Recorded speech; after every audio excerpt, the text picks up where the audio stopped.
sur le système de gestion. Le sport, c'est la santé, Il était une fois un l'art et l'activité. L'objectif de ma thèse consiste à étudier l'activité professionnelle des architectes, des bâtisseurs et des ingénieurs d'origine française au XVIIe et XVIIIe siècle dans la République polono-lituanienne. Les projets visent à identifier en détail les causes, les chemins de leur voyage vers l'Europe centrale, les modèles de carrière alternative, les processus de construction de leur influence politique parmi l'élite de l'État, les profils sociaux des administrateurs et de la géographie de l'activité. La recherche sera basée sur un groupe sélectionné de représentants qui sont venus directement ou indirectement de la France au cours de la période susmentionnée ou ont été éduqués dans les écoles françaises.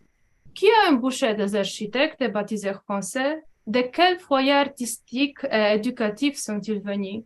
Créaient-ils selon les derniers modèles français ou recevaient-ils des commandes basées sur modèles italiens ou hollandais? Répondre à ces questions aidera à déterminer si la vague de migration des architectes et ingénieurs a eu des effets au long terme ou se limitait aux seules périodes du temps donné. Il est important de souligner l'étude d'un modèle de carrière pour les architectes éduqués en France. La profession d'un architecte et d'un ingénieur est inextricablement liée à la mobilité, constituant l'identité des ingénieurs à travers des voyages motivés par les demandes princières et la recherche des clients, et donc la construction d'une habitude de voyage professionnel.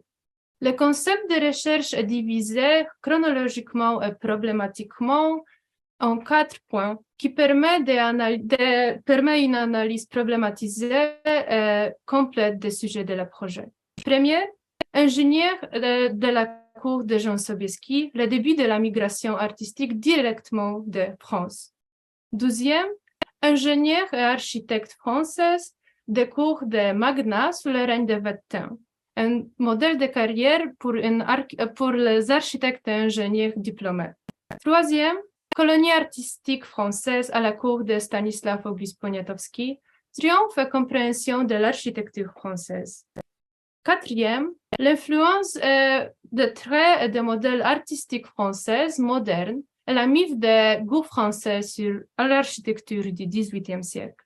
Le but de ma thèse n'est pas d'étudier des biographies individuelles et d'analyser les bâtiments d'un point de vue artistique, mais d'étudier les phénomènes sociaux.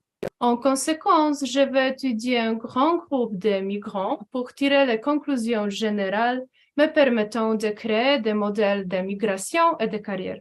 Merci, je suis finie.